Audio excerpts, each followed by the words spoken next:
We're good? Okay.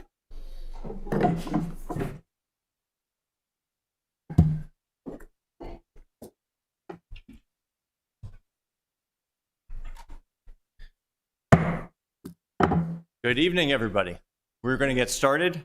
The regular meeting of the Annapolis City Council on Monday, December 8th, 2025 will be called to order at 6 p.m. At this time, we will have a moment of silence to allow everyone to silently prepare themselves for the work ahead of us tonight.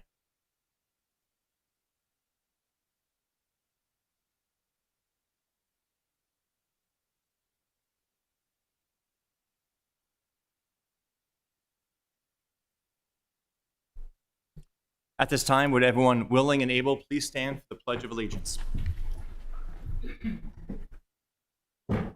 Pledge allegiance to the flag of the United States, to the republic which is one nation, indivisible, with liberty. Thank you. Madam City Clerk, would you please call the roll? Yes, sir. For the first time, Mayor Littman, Aye. Alderman Huntley, Here. Alderwoman O'Neill. Present. For the first time, Alderman Smith Brown. Present. For the first time, Alderwoman Alsop Johnson. Present.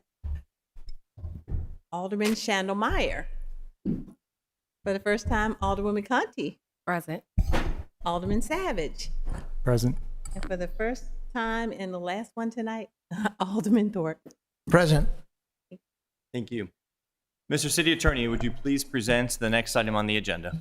Yes, sir. The next item on the agenda is approval of the agenda. Very good. At this time, I would entertain a motion to approve the agenda. Is there a motion to approve the agenda? So moved. Thank you. Second. Thank you. All in favor, say aye. Aye. Aye. And any noes? Thank you. Mr. City Attorney, would you please present the next item on the agenda? Yes, sir. The next item on the agenda is business and miscellaneous, beginning with ID 18425, proposed closed session. Very good. Thank you. At this time, I would entertain a motion to move pursuant to Annotated Code of Maryland General Provisions, Article 3-305B7, to go into closed session. So moved. Looking for a second? Thank you. Any discussion? Seeing none, Madam City Clerk, would you please call the roll? Yes, sir. Mayor Littman. Aye. Alderman Huntley. Aye. Alderwoman O'Neill. Aye. Alderman Smith Brown. Aye. Alderwoman Alsop Johnson. Aye. Alderman Shandell Meyer. Alderwoman Conti. Aye. Alderman Savage. Aye. Alderman Thorpe. Aye. Okay, we are now in closed session. I'd ask all those who might still be in the room that are not supposed to be in the room to please exit.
I mean, The mics.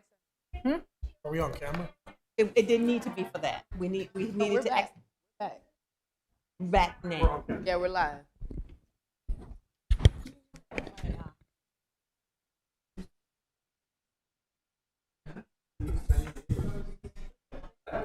Mr. Mayor, are we going to return to business immediately, or are we taking a short break? What, would you like to take a short break? I wasn't planning on it. Okay, we're kind of milling about here, but Yeah. whatever you want to do.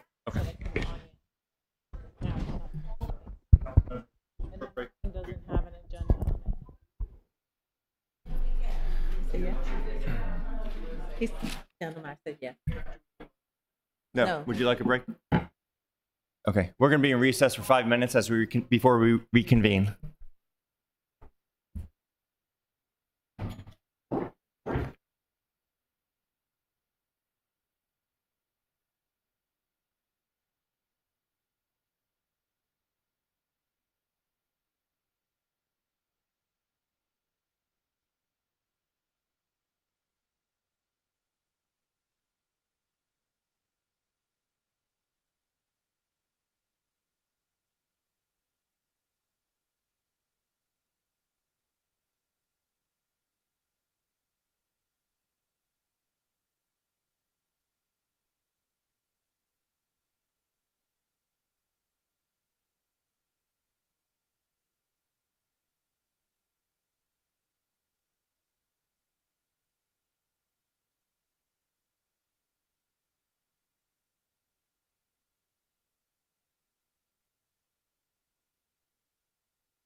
We will resume our special city council meeting. Mr. City Attorney, would you please present the next item on the agenda? Yes, sir, Mr. Mayor. The next item on the agenda is ceremonial items, beginning with City Council Citation ID 18125, Annapolis Police Foundation. Okay, would those individuals who are here for the presentation come to the front?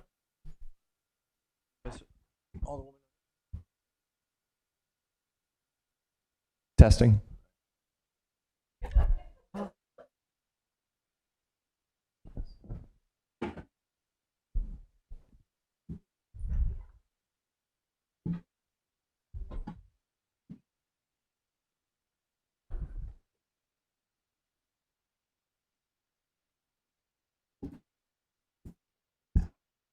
Thank you, though. Yeah, turn around. We're going to face the audience here.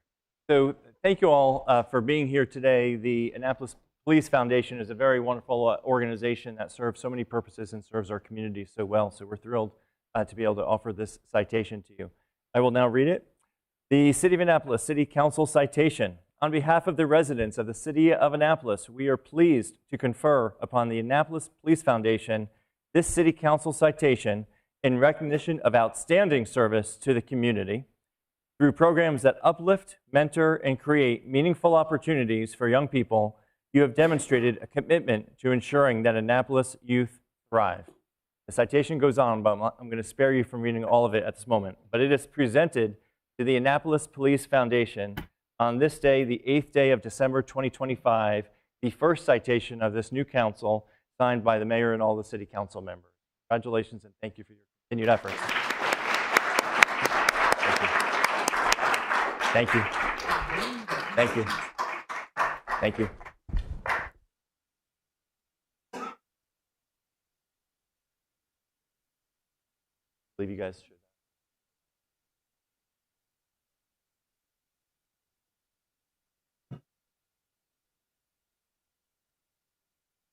Thank you, Reverend.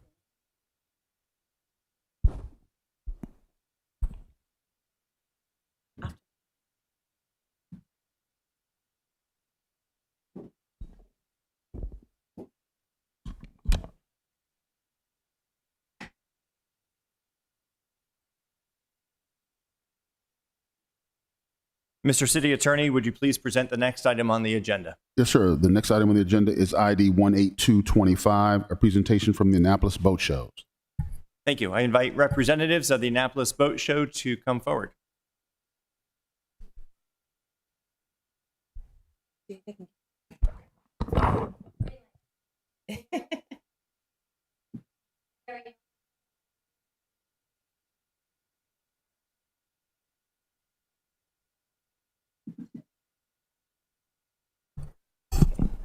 Here, just take this one. How's that? Try that again. Mary Ewenson, Annapolis Boat Shows. Good evening, City Council. It's fun to see new faces here and some familiar faces. It's really nice to be here in front of City Council, not asking for something, but offering something. And we're looking forward to working with you for the next 4 years. These are exciting and challenging times at City Dock. Those of you who've been down there recently know it's all torn up, but it's all for a good cause. And we're really excited about the end result.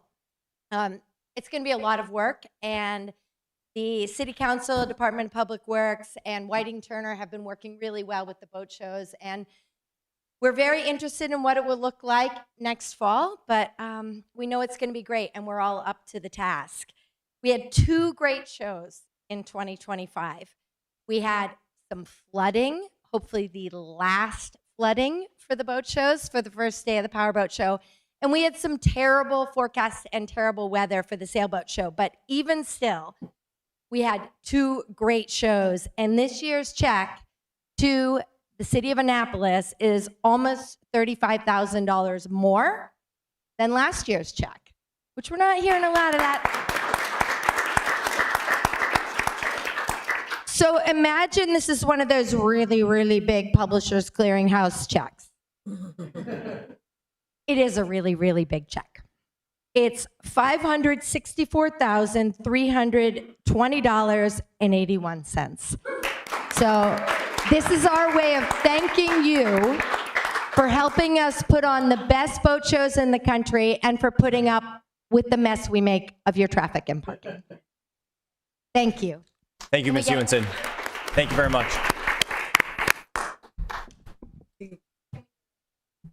Of course.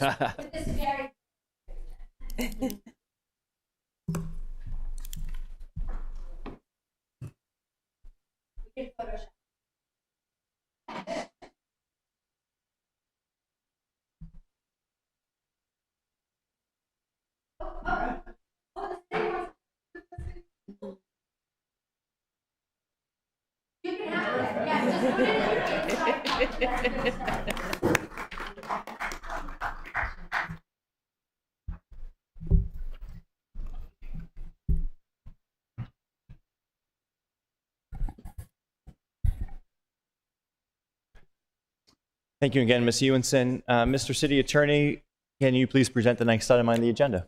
Yes, sir, Mr. Mayor. The next item on the agenda is petitions, reports, and communications, beginning with update from the mayor. Thank you. Good evening and welcome. I'd like to offer congratulations again to both our returning and our newly sworn in council members. This is our first meeting of the newly seated council and our only meeting in December at this point, subject to change. I'm grateful to each of you for your commitment to serving the residents of Annapolis. With more than half of this body new to the role, I ask for the public's patience as we learn to work together, navigate the legislative process, and get right to work for this community. Tonight, we have two pieces of legislation on the agenda, and as a gentle refresher for from our recent training on Robert's Rules of Order, first reader is simply the stage where we agree to hear the merits of a bill and listen to all perspectives for and against. It's not a vote on the substance, which comes later, after committees and this body have had a chance to deliberate. In my inaugural speech, I promised to make Annapolis work, and this begins with the legislative process. Starting today, with each piece of new legislation will be referred only to the committee or committees that the code dictates. Members of this body are, of course, encouraged to attend and participate in any city council committee meetings. I believe this approach allows city staff more time to focus on ongoing constituent and customer-facing work rather than requiring attendance at multiple duplicative briefings. Making our process more efficient will also help legislation move faster through the process. We are a new council. We are not bound by tradition.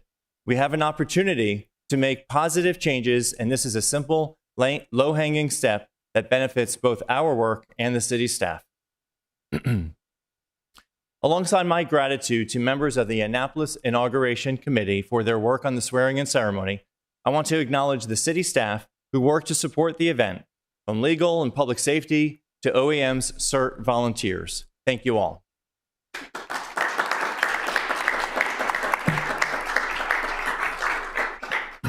We are proud to announce that the Annapolis Inaugural Committee raised more than $12,000 in contributions to donate to the Anne Arundel County Food Bank in Annapolis. We are proud to partner with Food Bank CEO Leah Paley on this effort. Thank you to all who contributed and attended. It was a beautiful way to begin our term. As part of our transition efforts, we have hired consultants Due East Partners to help us navigate our 100-day plan. The origins of this plan came from the public. In addition to our ongoing efforts to listen to Annapolis residents, we are now listening to city department directors and city staff at all levels. We have heard from departments about their relationships to the community, their department's ability to handle emergencies and day-to-day services. We've also heard the challenges, outdated systems and processes that make their jobs harder. In the new year, we will host more than a dozen structured roundtable discussions with staff to hear what's working, what's not, and how they believe we can do better. Again, our goal with Annapolis Works is simple, but will take time. an effective city government that delivers high-quality services embedded in a customer service culture. In their role, Dewey's Partners is helping with data analysis and assessment and strategic planning. They have deep experience working with public agencies and local partners across the city of Annapolis, Anne Arundel County, and the region. We look forward to continuing their important work. Lastly, I want to acknowledge the work of the city staff and private organizations for making Annapolis a real holiday destination. From Small Business Saturday and the lighting of the tree to free parking, Midnight Madness, and the New Year's fireworks, we are prepared to give residents and visitors a magical season. Here's a sampling of what's coming up. We have 2 more nights of Midnight Madness, one this Thursday, December 11th, and the last one, which goes until 11 p.m. on December 18th. On Saturday, December 13th, the annual Kwanzaa celebration will take place at the Banneker Douglas Tubman Museum from 10 a.m. to 4 p.m. And on Saturday afternoon, the annual Army-Navy game kicks off at 3 p.m. in Baltimore. Go Navy, beat Army. On Saturday, starting at 6 p.m., the Eastport Yacht Club's Parade of Lights will take place with dozens of boats decked out and cruising up and down Ego Alley and Spa Creek. We remind you, this is important, if you've come to this before and you have your traditions, City Dock construction will impact some of your favorite viewing locations on the Annapolis side. That said, we have numerous street end parks and restaurants to get a good view in both Eastport and downtown. Please be mindful of parking in residential areas. The best bet is to park at Park Place, which we've priced at $5 for the night, and then you could take the free shuttle into downtown. I believe there's an extra shuttle to make that wait even shorter than normal. We will also have a shuttle running from the bus stop on Monroe Street at Bay Ridge Avenue in Eastport. The next night, Sunday, December 14th, join Chabad of Anne Arundel County for the annual lighting of the City Dock Menorah at 5:45 p.m. This event begins with a car parade from the Safeway on Forest Drive that departs at 5:30 p.m. Please join us. Also on Sunday, the Annapolis Fire Department's Santa Run returns, featuring antique fire engines, lights and sirens, and a cheerful parade of Santas visiting throughout neighborhoods in Annapolis to collect new and unwrapped toys and gifts. On December 26th, we have the Military Bowl Parade with the famous Budweiser Clydesdales in downtown. And on Saturday, the 27th, the Military Bowl game at Navy Marine Corps Memorial Stadium. On New Year's Eve, we'll wrap up 2025 with fireworks over Spa Creek at 9 p.m. And just some closing points. We're close. A reminder that city offices will close at 3 p.m. on Christmas Eve and New Year's Eve. City offices will be closed, and there is no transit service or trash pickup on Christmas or New Year's Day. We wish everyone a very happy holiday season filled with special time with loved ones. We will see you back in the new year. Happy 2026, Annapolis. Now let's get on with our meeting. Thank you. And Mr. City Attorney, would you please present the next item on the agenda? Yes, sir. The next item on the agenda is reports and presentations, beginning with ID 18325, a presentation on the Annapolis U.S. Semi-Quincentennial Commission, also known as Annapolis 250 Commission. Thank you. Will those individuals making the presentation please come to the front?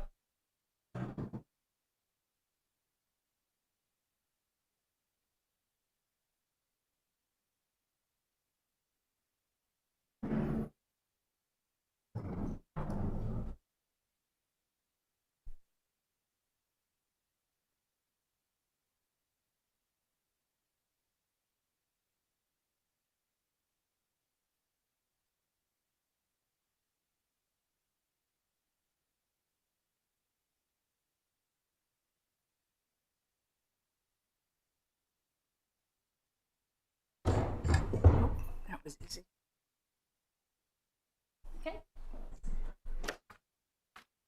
Whenever you're ready. Good evening, Mayor Littman and members of the City Council. It's a privilege to present to you on the status of the Annapolis 250 Commission. And we're here with many commission members who have organized a T-shirt, which you can probably get yourself if you like, called Be Revolutionary, because that's one of the themes of our commission. We've been very pleased to have a number of folks on our commission visit Annapolis, Historic Annapolis, the Arts Council of Anne Arundel County, the Chesapeake Children's Museum, the Chesapeake Crossroads Heritage, and a number of others that have joined us in this endeavor for the last year and a half. And I'm probably missing Maryland Hall and the Historic Preservation Committee as well, maybe a few others, hopefully not. And our chair is Alderwoman Karma Anil. And we have embarked on getting ready to celebrate the birth of our nation in July 4th of 2026. And that, of course, starts before then. Some of our projects have included Paul Revere's Ride, working with Chesapeake Crossroads in the Maryland 250 Commission, which is very active on our commission. We've also organized a passport. I hope all of you have a copy of this. And do you have one? Thank you. And also participated in Historic Annapolis's rendering of the Peggy Stewart event, which is Historic Annapolis started off some time ago. A lot of our programming is organized around three main pillars, which is Power of Place, We the People, and Unfinished Revolution. And that really says it all, the Unfinished Revolution, and what a lot of we're focused on. As we go into 2026, we have some very exciting programming before July 4th. First, we have what we call the Voices Project, which is focused on the pursuit of happiness, which in 1776 meant something like civic virtue, but today, what does it mean? And our project is going to bring together 250 voices in Annapolis for citizens to say what they think the pursuit of happiness means today. And that will be a big part of our programming. We also are partnering with Art Walk and public art endeavors, including, we hope, the installation of a mural of George Washington in the Mills Hillman Garage sometime in early 2026. A lot of this is in progress. We have a schedule, so as we move into the spring, we'll be working with the garden clubs on May Day and also beautification during July 4th. We've been assisted in reserving banner space, and I just want to give a shout out to Felicia Nolan, a city employee who really helps us greatly and is super well organized and responsive. And we will also begin organizing, focusing on July 4th. On July 3rd, we're going to have the Hamilton movie. We're partnering with St. John's College to have a massive presentation of that movie on their yard. And then we'll move into 4th of July activities, which are going to center on a lot of important programming. Because of the city dock construction, a lot of that's going to center more towards the State House and People's Park. And we have some all-day programming at People's Park, including a program called Civil Disobedience, which seems very appropriate. But there'll be a lot of children programming and music and some multicultural events. And it's starting with a dance event, multicultural dance event at Maryland Hall. After the parade, we're organizing a concert on the State House lawn, facing out. And then we hope to end with city fireworks, but we don't know much about that yet. So bringing a lot of different folks and programs together for July 4th, and it's shaping up very nicely. And what did I miss? Oh, Eastport. First of all, I shouldn't have missed Eastport because they really rock it on 4th of July. And they're a big part of our programming. And they are going to be jazzing up their parade, including with fife and drum, the children doing fife and drum. We'll have the reenactors for George Washington and Lafayette and some other programming. Judy, you might want to add in. Those are the biggies. Those are the biggies? We have Okay. a George Washington, a relative of George Washington, who will be giving a talk, and we will have a Marquis de Lafayette. Again, because, you know, he was waiting there for. Oh, I'm loud enough. That's all good. And then we also have programming post July 4th because a lot of important milestones occurred. We're going to kind of put them all together, and maybe George Washington really resigned his commission in 1776 at the end of the year, but we'll figure all that out. And there are some additional partnerships we have with Art Walk and some of the other organizations, including some additional murals. The city will look beautiful, and we will have some really terrific public art that's occurring, and this very unique program involving voices. So we're really pleased, and we're really open to a lot of suggestions about how to do even more. Joanne, Debbie, do I forget? Council members, any questions? Alderwoman O'Neill. Thank you. Very quickly, I would like to say that the commission meets monthly on the first Wednesday of the month at 2 p.m. If you'd like to get involved and be a part of planning or hear what's going on, please reach out and we'll make sure that you get on that invitation list. It's every month, the first Wednesday of the month at 2 p.m. Very good. Thank And you. then we have an event meeting that Use the flows mic, throughout please. the month. Yeah, we have a July 4th subcommittee that meets monthly as well, so you just shoot us a note. That's been a lot of fun. It's pretty active right now. Thank you. Any other council members? Okay. Well, on behalf of all of us, thank you so much for the presentation and good luck for the rest of your work. We're all excited to see how it looks when it comes to a conclusion. Thank you, Mayor Littman.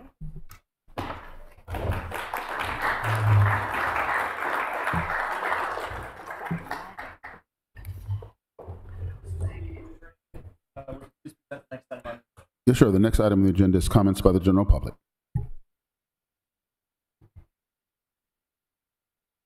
First person we have on the sign-up sheet is Casey Johnson. Would you please come to the podium and start with your name and address?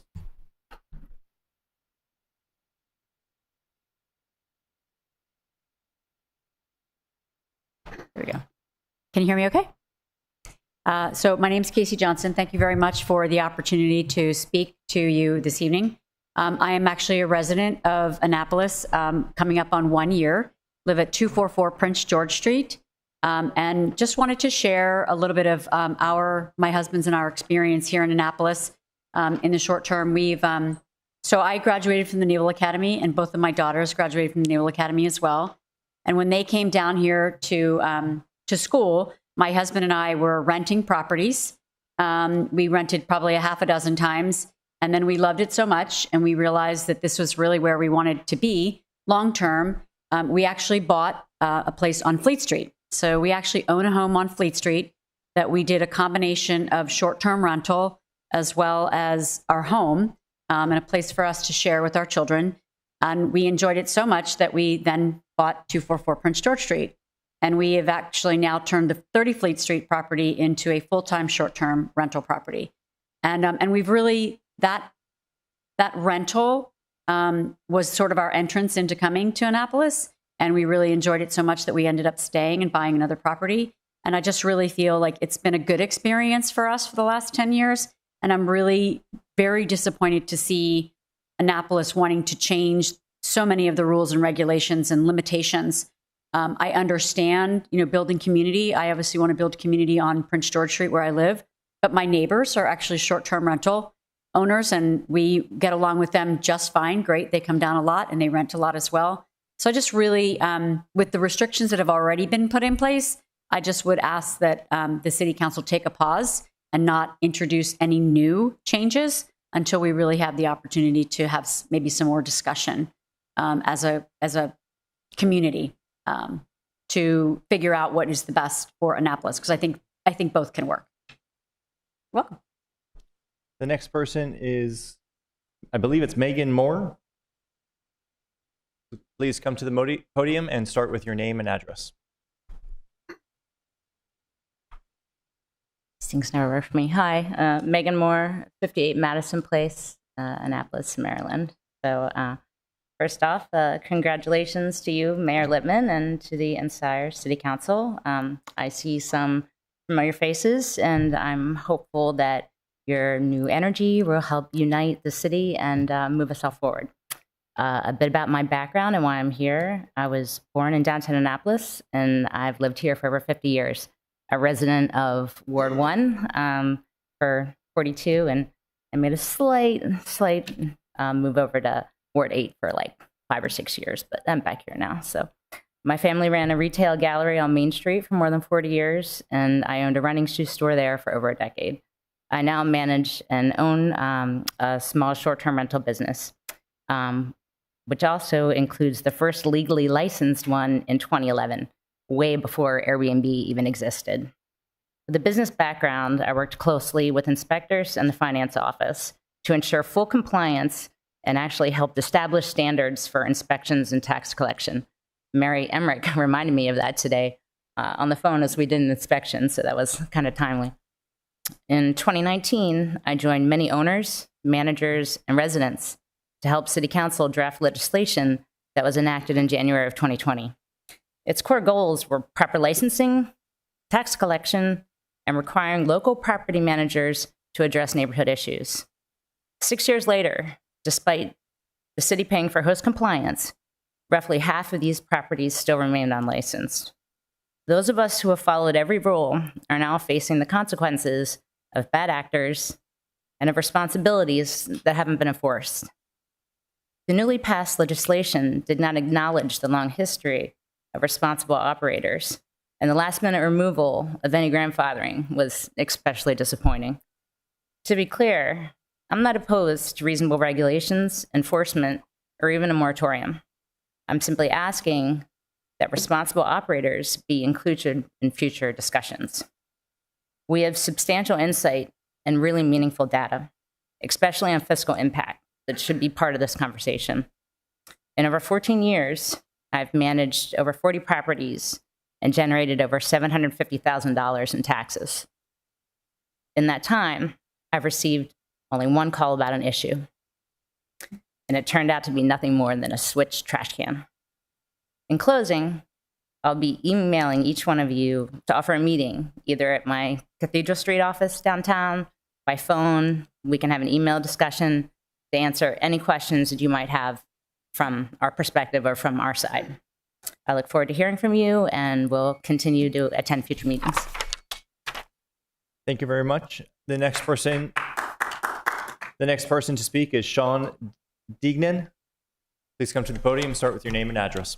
Good evening. My name is Sean Deignan. I'm the owner of iTrip Annapolis. We're the largest short-term rental property manager in the city. We currently manage more than 70 homes in Anne Arundel County and the Eastern Shore, 45 of which are licensed STRs within Annapolis.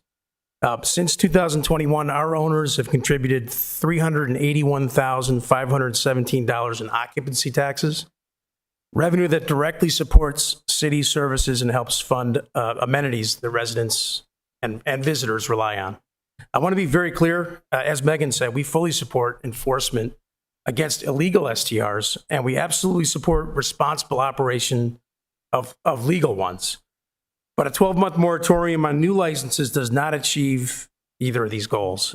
Instead, it penalizes the very homeowners who are trying to follow the rules while doing nothing to stop illegal operators who were never seeking licenses in the first place. Just recently, you passed the 10% density cap approved on the second reading immediately before the election. While the community was aware that a density cap was under consideration, what nobody expected was the last-minute amendment that eliminated grandfathering protections for existing licensees. After 2 years with your lottery system that you're going to put in, this change was made without proper public notice and without meaningful opportunity for community feedback. So I'm glad to hear you say tonight that you're not going to be voting on the moratorium tonight. If you pass on the first reading, it would have been more of the same, but I'm glad to hear you're not going to do that. I would say before we had any opportunity to observe or measure the impact of this new ordinance, we're already considering yet another major restriction. The ink is barely dry on the density cap, and there's simply no data to tell us whether it's working or not. So, some of this is going to happen naturally. The numbers, the STR numbers are going to decline naturally as people, due to a lot of these regulations, are going to end up selling their homes. And so that decline will come at a cost, though: lower property values, reduced property tax revenue, and fewer lodging options for visitors. If STR supply is artificially suppressed, hotel rates are going to spike, and many travelers are going to take their hard-earned tourism dollars elsewhere. And by the way, this is not just about the property owners. Annapolis thrives on tourism, and Navy families depend on STRs when visiting their mids, returning for commissioning week, reunions, football games, etc. Many Navy Academy parents and alumni also own these homes and are deeply invested in this community. These families are not outsiders.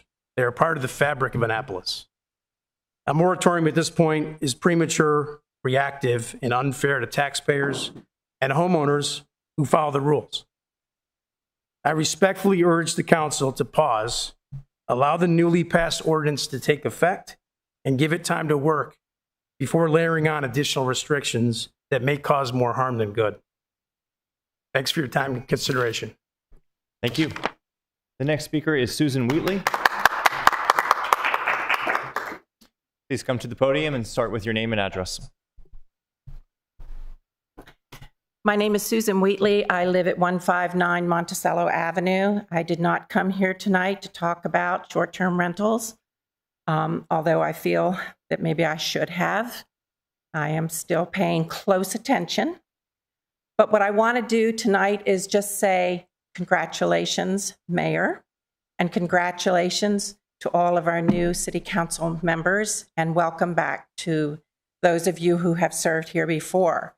I am speaking on behalf of Save Our Trees tonight, and I am excited to share with you that yesterday we had a pop-up event at the new Gateway Park. We had 29 volunteers show up, although only 17 registered, and we saved 171 trees.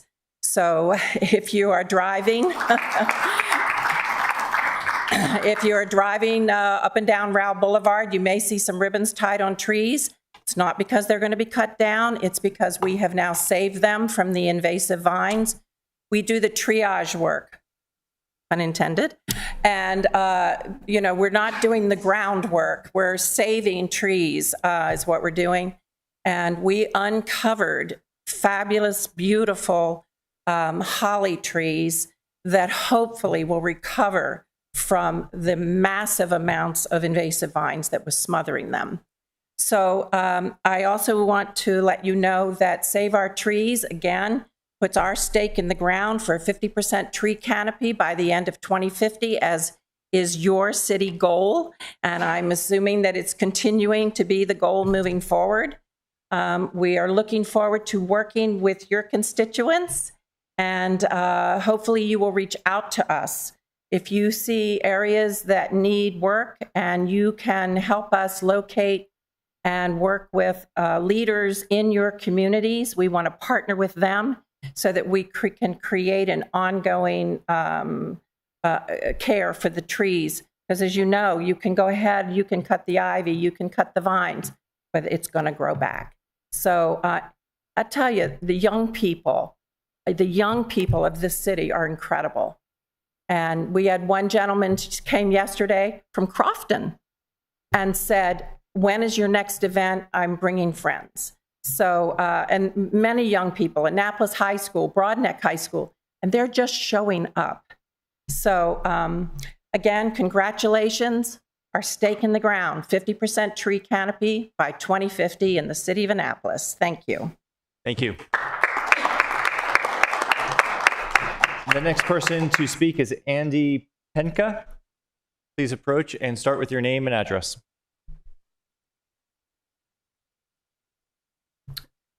Good evening, Mayor, Council. Congratulations to all of you. My name is Andy Penka. I'm the property owner at 140 Charles Street. A lot of the stories that have been told before this intertwine with my own. I bet none of you had on your bingo card, you'd have a 51-year-old male from Indiana talking at your city council meeting tonight. But the good Lord put us in the same spot at the same time. My wife and I have our oldest son attends the academy. He's a firstie, so he's getting ready to graduate. We showed up to Annapolis for the first time in 2022 to drop him off. And for those that have either attended the academy, been around the academy, have children, nieces, nephews, it's a special place. And as such, the city of Annapolis is also a very special place. Similar to the first young lady that came up and spoke, we enjoyed our time in Annapolis such that we chose to take our hard-earned dollars. My wife and I grew up in the Midwest and were born with the Midwestern work ethic, have saved, invested our money, and chose to take a decent amount of our money and invest it in your city. in your property. I pay property taxes like every single long-term resident here. And in fact, I pay more than the people that live here permanently because I don't have the homestead exemption. And I'm glad to do that. Why? Because we enjoy coming here. We enjoy spending our disposable income in your city. More so, I enjoy being able to share that experience with people that get to come and do it, not as frequently and maybe not in the same manner that we get to, given our son attends the academy. So my request to you is to think about and look at those of us that sit outside of your state and your city that own property, not as faceless individuals that are merely out to earn a dollar. Make no mistake, I'm a capitalist and I enjoy making money. And I don't mind having other people pay my bills to help me invest in property here. But that's not what it's all about. I know neighbors on both sides of me. I know David and Kelly Minfie very well. They look out for me. I look out for them. Harry and Kay, who used to live on the other side of us, who recently sold, 40-plus year residents in that home. For the last several months, Kay had a lot of physical challenges getting in and out of the house. Harvey did as well.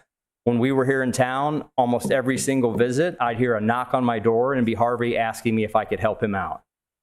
I did not say, sorry, Harvey, I'm a short-term property owner. I can't help you out. No, I helped him out every single time because I view myself and our property as a member of the community. So as you consider the ordinance and what you're going to do moving forward, I would just think holistically. And then if you choose to carry forward with very restrictive measures, I'd also make sure that you're running the math and understanding the impact. I am a client of Ms. Moore. The reason I hear the buzzer going off, I'm a client of Ms. Moore. The reason we chose to go with Ms. Moore. Please wrap it up. Because she's lived here for 50 years and she's done this and she knows the city and we trust her.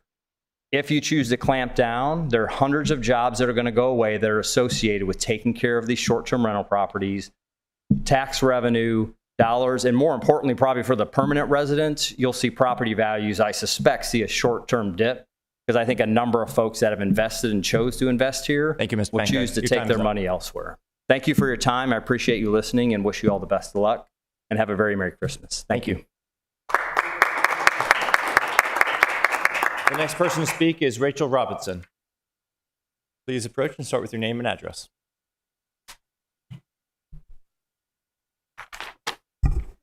Good evening, Rachel Robinson, 18 Pinckney Street.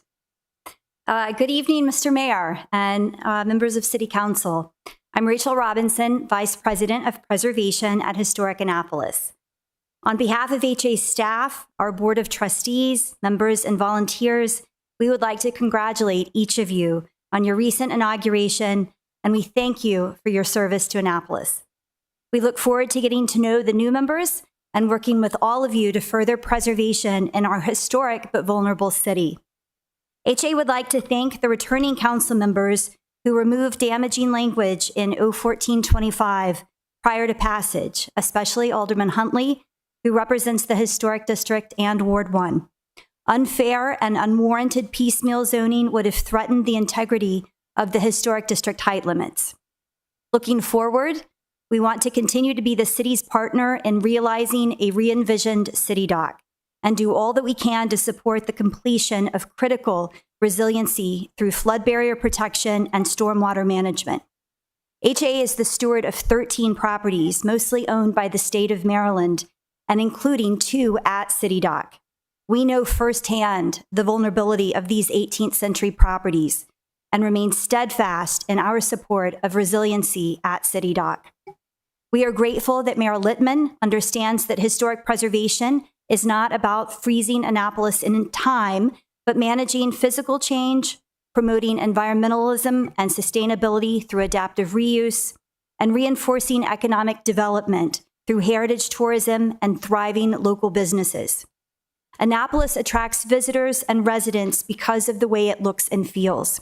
That's a direct manifestation of historic preservation over the last 75 years. And when Annapolis works for locals and property owners, it works for everyone. We invite you to call on Historic Annapolis as your partner and resource in the care of our city. And we look forward to having each of you spend time with us walking the Historic District and our other characterful neighborhoods. I invite everyone here and listening to visit the Museum of Historic Annapolis at 99 Main Street to learn about and honor 4 centuries of Annapolis history and her people, especially as we launch the celebration of America's 250 in the new year. We look forward to working together with you to ensure that Annapolis continues to be a special place today, tomorrow, and for this generation and for future generations. Thank you and congratulations. The next speaker is David Ewing. Please approach and start with your name and address.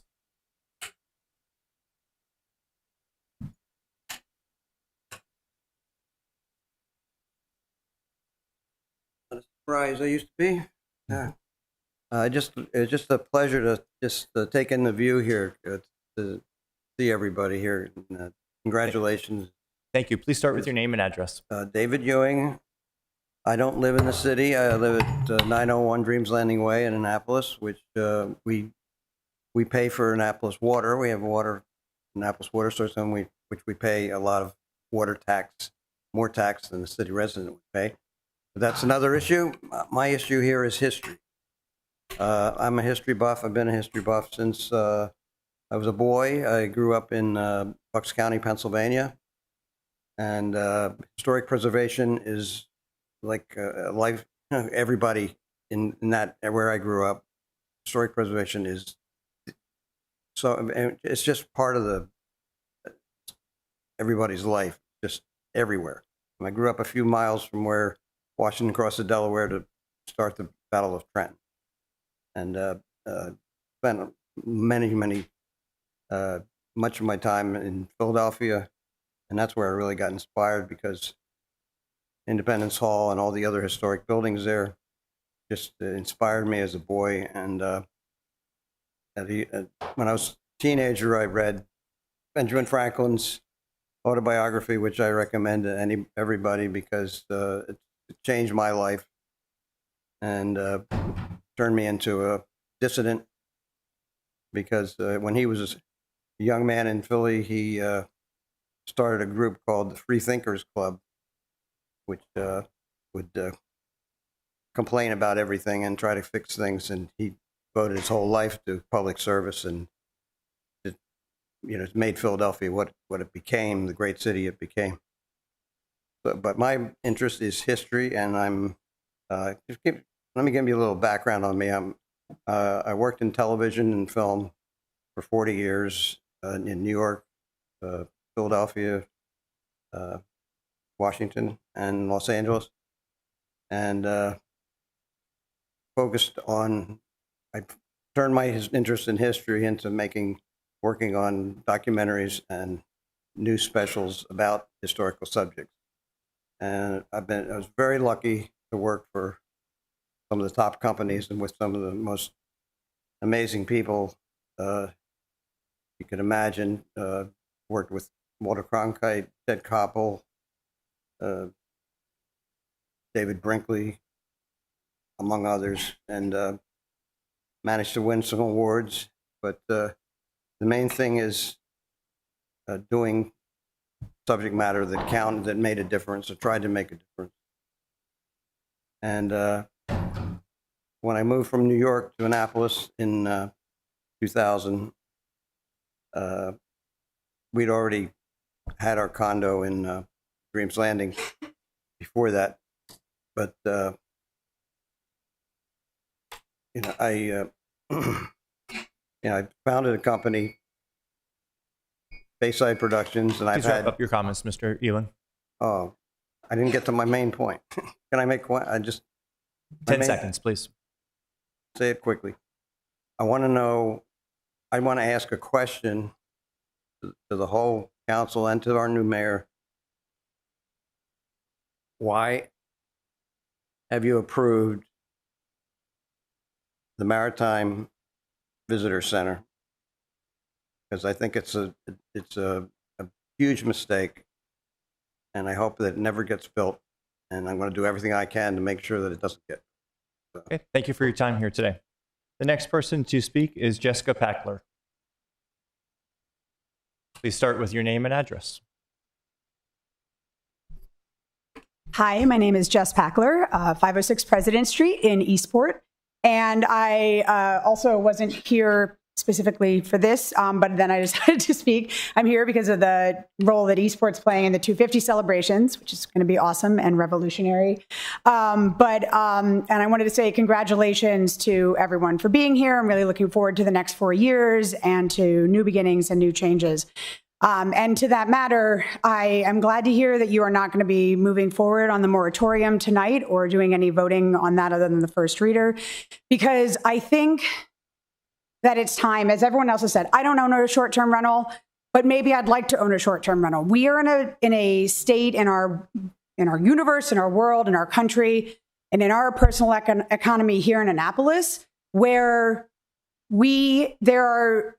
it's not a great time to be. And so if in 6 months, my husband and I decide that, what's going to be able to make us not have to sell our house is to be able to stay in our house, or in 1 month if we want to do that, or if something, not just me, anyone else, we should be able to go forward with that, not a moratorium that's basically from what's been put out based on the fact that people haven't been following up within the city government, following up on the unlicensed renters. That shouldn't be the problem of the people who own their homes in the city of Annapolis. I know that there are certain parts of certain wards, I live in one of those wards, where STRs are a big concern. I also know that there are certain wards like mine where a very small group of people that represent a very privileged part of the community have very strong opinions about short-term rentals, but that doesn't represent the opinions of the rest of the ward, and it doesn't represent the opinions of the rest of the wards. So making decisions that are based on what part of Ward 8 or part of Ward 1 want, when short-term rentals can be incredibly helpful to people elsewhere in the city and even elsewhere in Eastport. And for those of us who have lived in some of the middle range, middle income, we talk a lot about middle income. And I know, Brooks has talked about the missing middle and that type of thing. Not everybody in middle income wants to live in a duplex. Not everybody. People want to be able to live in a middle income family in their single family homes. And short-term rentals offer that opportunity. And given what's going on in our economy, given what's going on in our community as a whole, doing a moratorium without taking time to let the laws that were just passed make their way through, without giving time for your management of the city, which is why we all voted for you, was because you were going to bring a business management to the city to work through the problems that planning and zoning is having with the licensing and the lack of licensing, and to put all the rest of us who, as somebody said, are homeowners who deserve to own our homes and deserve to be able to do what we want with our homes within the region, the regulations, for a whole year is just too much. I understand. I'm finishing. So please take a break, let things get going, let your work happen within the management, and let the residents of Annapolis, all of us, not just 2 wards or parts of 2 wards, have a say in what happens in our city. Thank you, and congratulations on your new term. Is there anybody who did not sign up but would like to speak during the general comment period?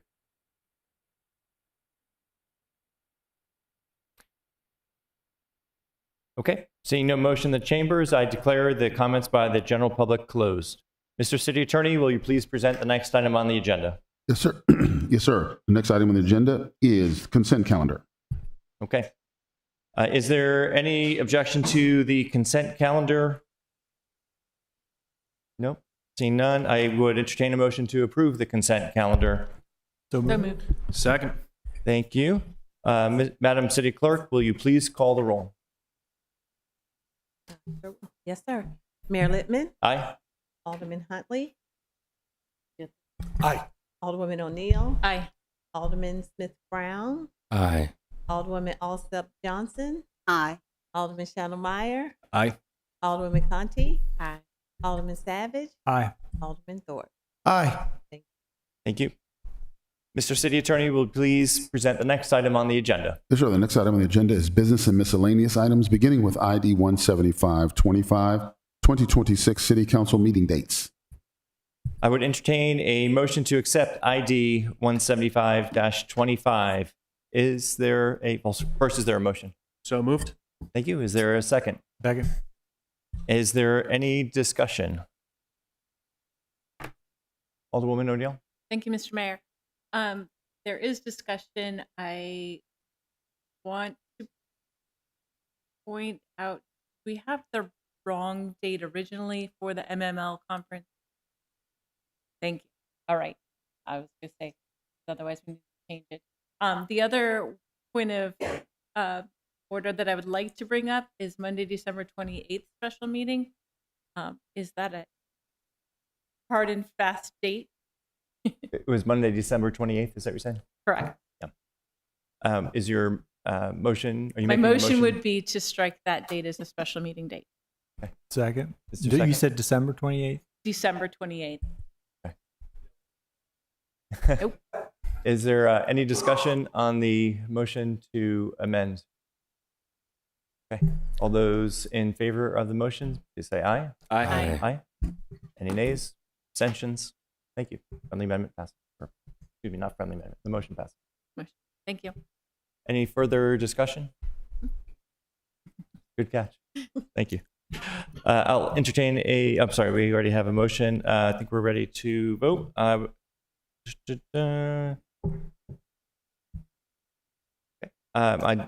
We will now take a vote on the meeting dates as amended. Madam Clerk, will you please take a roll?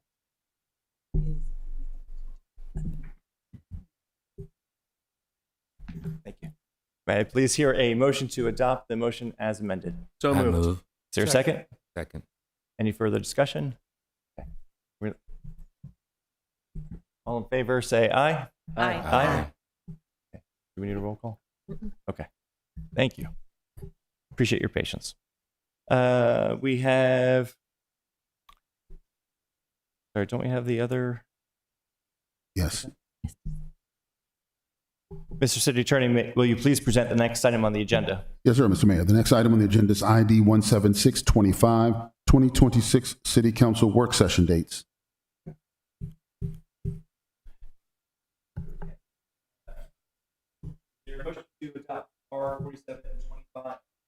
No, we're on ID 176, Mr. Mayor. ID 17625.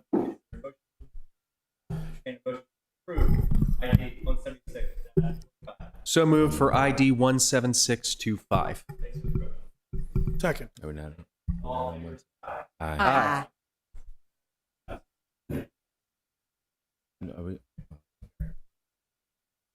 City Attorney, will you please present the next item? Yes, sir. The next item on the agenda is legislative actions, beginning with first reader, beginning with Resolution R4725, Standing Committee Appointments for the 2026-2030 council term.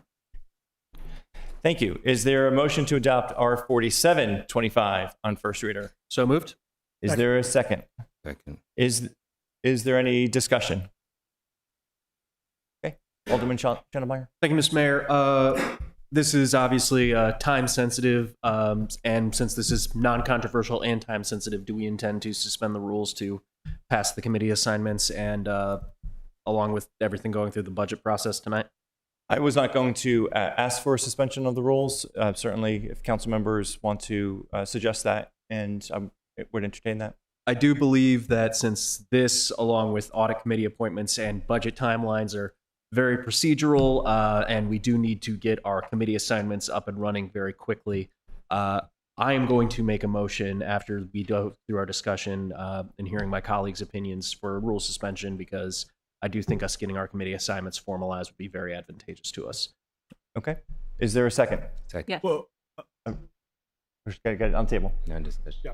Okay. And so just to clarify for where we are, we have this is the resolution to make committee assignments. In the normal course of things, this would then come back in January for approval. And so what the motion is instead of waiting until January, that we consider the resolution today for a final vote so that the committees can be established. I want to give some context.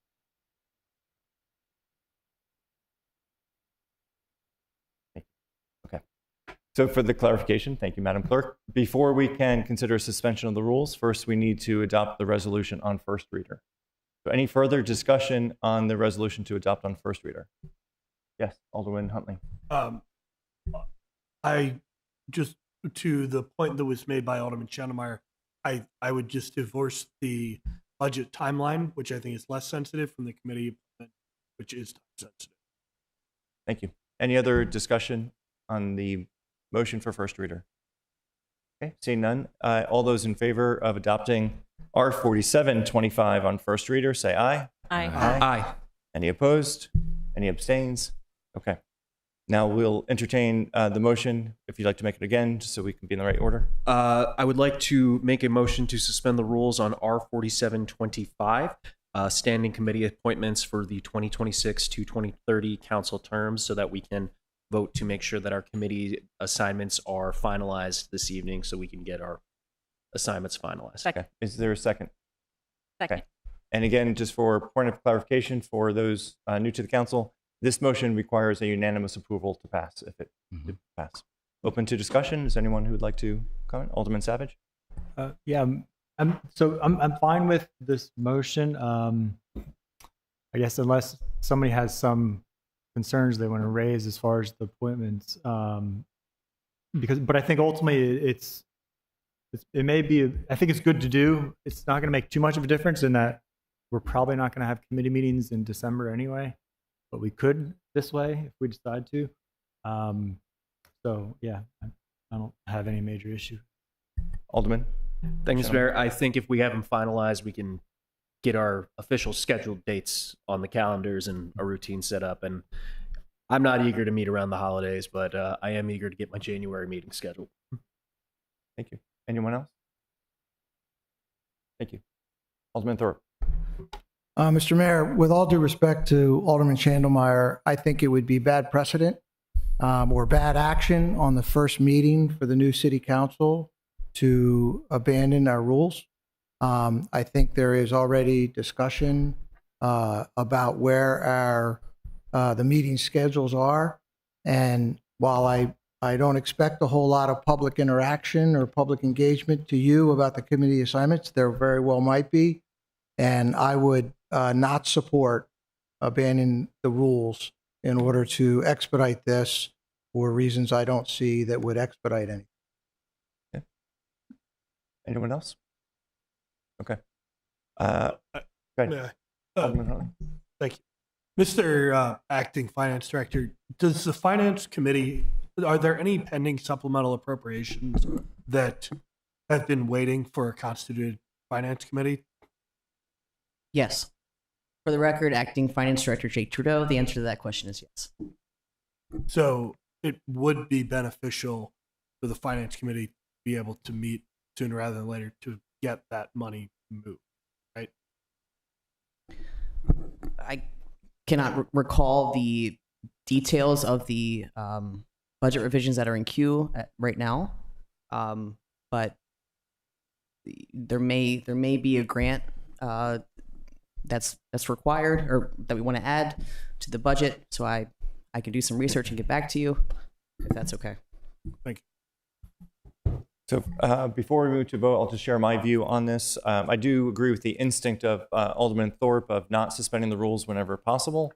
To me, this is more of a will of the council, the aldermen and alder women here. And so it's to your preference is how I would go along. I'm going to vote yes on this so that you all can at least have the choice and make the choice in your hands. Given, aside from the issue of suspending the rules, I do think it is better than not to have the committees established as soon as possible so that you can all start discussing meeting dates and establish when you're going to meet and start building those relationships. And should something come up that requires any committee work, I think it is better to have the committees established. So I do think it is better to have them established sooner than later.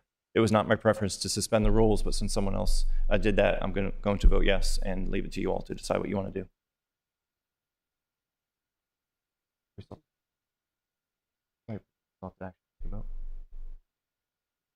I think we should just take the vote to move on. All those in favor say aye. Aye. All those against? No. Okay. The motion fails. Mr. City Attorney, will you please present the next item on the agenda? Yes, sir. The next item on the agenda is Resolution R4825, Audit Committee appointments for the 2026 to 2030 council term. Thank you.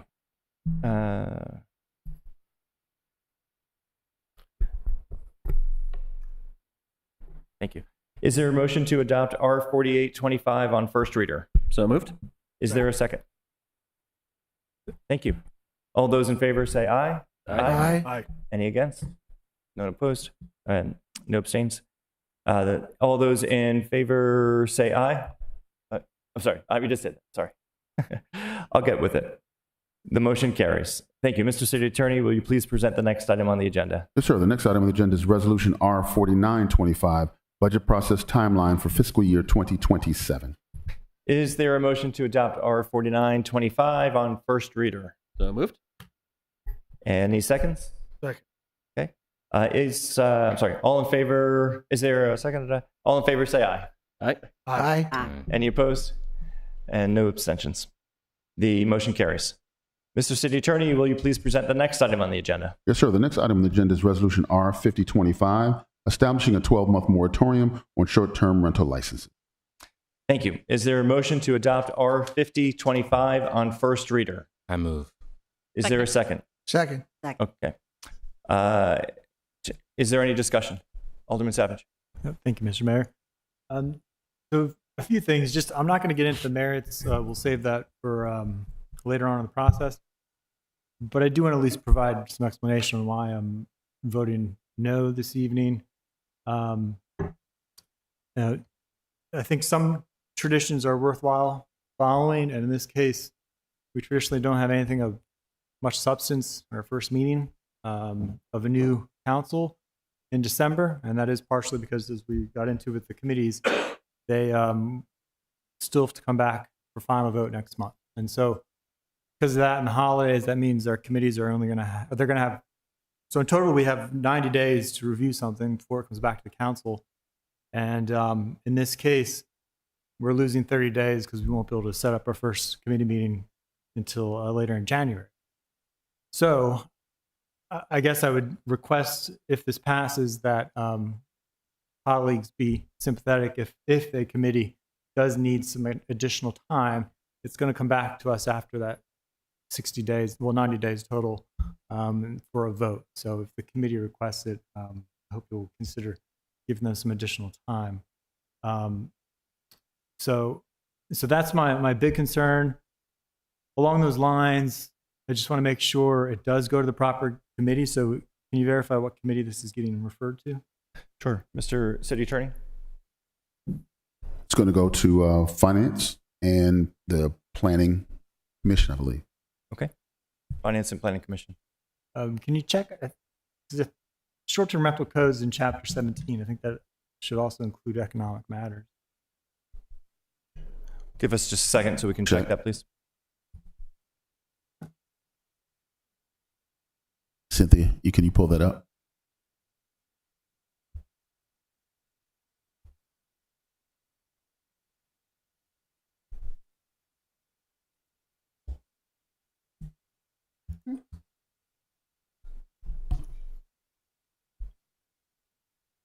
If we can give the Mr. City Attorney a moment to get clarification and see if there's any other comments, but we'll come back to it before we vote. I had one other request, because for resolutions, we have to they don't default to go to public hearing, but given the amount of testimony that we always get for short-term rentals, I would like to just make a motion that this goes, or a request. I don't know if it needs a motion or just a request, but I would like a request that it goes for I believe it's just a request, and certainly I'm fine with that and agree with that. That concludes my comments. Thank you. Thank you. While we're waiting, we'll take more comment. Alderwoman O'Neill. Thank you, Mr. Mayor. I just want to say two things about the moratorium as the sponsor of this. One, I do understand the time constraint that the 90 days would put us under, and would wholeheartedly look for more time if needed. But the second reason I actually put this forward was due to the fact that even though we did pass other legislation, 1725 in October, there was significant amount of public testimony that said that they were not interested in that passing because of their misknowledge or unsatisfactory clear understanding of exactly what that was doing to short-term rentals. Furthermore, there's 2 points to the moratorium, and that is current licensees would have the opportunity to renew under the moratorium. So current licensees, as we heard from earlier today, would actually have that ability to continue to renew under the moratorium, as well as owner occupied, which it appeared that most of the people that came before us tonight during public comments were also owner occupied. So those 2 instances would, they would be able to keep their licenses. My constituents overwhelmingly are concerned about what it's doing to their neighborhoods, which is why what short-term rentals are doing to their neighborhoods, which is why I asked for the moratorium to further study and really take a close look at our both enforcement, our policy, and the way we handle short-term rentals in the city across the board. So many municipalities are going to different zones and really looking at the zoning of it. And I just think this gives us the opportunity to do that. Thank you. Thank you, Alderwoman. Do we have an answer on Alderman Savage's question? Yeah, we've got a. Anyone else want to buy the city attorney more time? Alderman Huntley, please. I'd be more than happy to discuss why I think it's important for this to be referred to committee and which committee I think it should be referred to. So resolutions are not required by code to go to any of our committees, I don't believe. But if we were to be amending Title 17 with an ordinance, then a legislation will get referred to the Economic Matters Committee. And since this is dealing with an issue that is within Title 17, my belief is that it should be referred to the Economic Matters Committee and rather than Finance.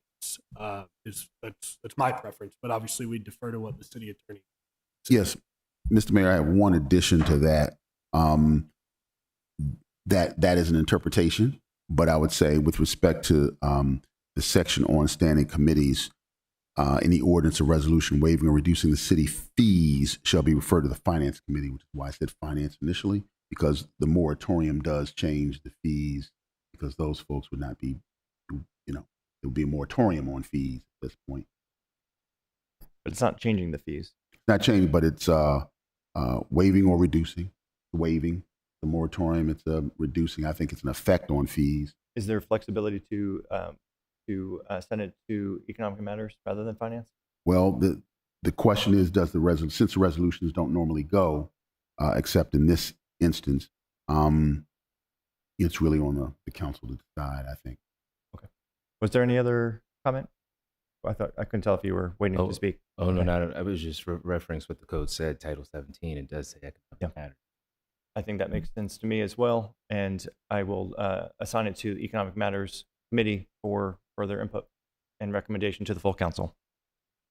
Okay, I think we're ready to go to, excuse me a second.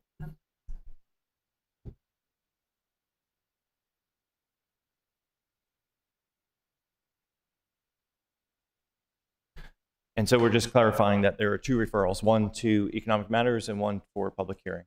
Alderman Thorpe. Thank you, Mr. Mayor. I would like to make an observation about the emotion that was showed today on the STR issue. Very strong feelings, and during my campaign, I heard that emotion. It's strong on both sides.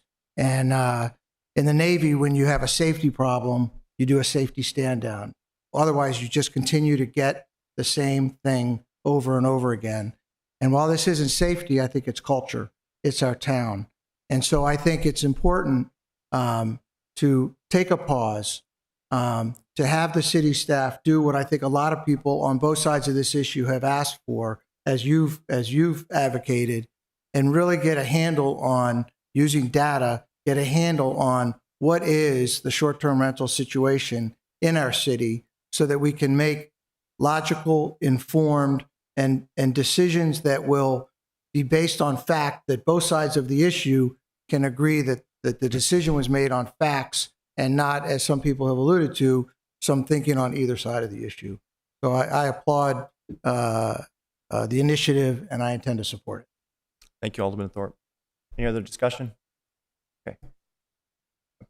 I'd just like to share my thoughts on it. This is something that I came across over and over during the past 2 years in conversations, that there is a lot of feeling from many, many residents across the city that there are too many short-term rentals. I'm not denigrating past work by previous councils to do the work, but it's loud and clear to me from the residents that we now represent that the work is not done. There are a lot of unlicensed short-term rental license operators, and I don't believe that the best result is to get all of them licensed. This legislation, as drafted, specifically excludes, as Alderwoman O'Neill pointed out, resident-occupied STRs. It excludes renewals for anyone that's in good standing, and it excludes certain time periods that are recognized as exceptions to the rule, namely the boat shows and the commencement of the Naval Academy. And so I certainly support the resolution, and I thank Alderwoman O'Neill for introducing it, and look forward to hearing a healthy and vigorous debate over how we should proceed. This, frankly, I think is the easier step of once we have a moratorium in place, begins then the hard work of working on a more permanent solution so that we could get some definity of what the rules should be in place going forward. And so for all those reasons, I intend to support this on first reader. I will now take the vote. All those in favor of the resolution on first reader, say aye. Aye. All those against? Any abstentions? The motion carries. Mr. City Attorney, would you please present the next item on the agenda? Mr. Mayor, the agenda is complete. Is there anything else for the good? Anything else for the good of the order? Alderwoman O'Neill. Always? Yes. Thank you very much. Two things.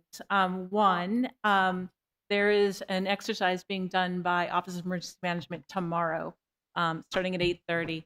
I'm going to leave it as a surprise. No, really. It's an exercise in going through all of the steps and all of the procedures that our Office of Emergency Management puts together to keep our city safe. I know that several of us are attending at least part of the day, which is amazing. So thank you very much to Director Simmons for putting that together and allowing us the opportunity to see firsthand all of the work that you do and all of the things that your staff puts in to our city. So thank you. I'd also like to say there is currently a warming center going on for our city's people who are in need of a warm place to sleep. And we have an opportunity to get some more information on that as a council. So I think it's really important for us to see what the Office of Emergency Management does, along with their partner Blessed in Tech, in taking care of those people that are searching a warm place and a warm bed to sleep in on a night that's cold like tonight. So thank you very much. Thank you. Anything else for the good of the order? All right. Seeing no other items on the agenda, I would entertain a motion to adjourn. Second. Okay. Is there a second? Thank you.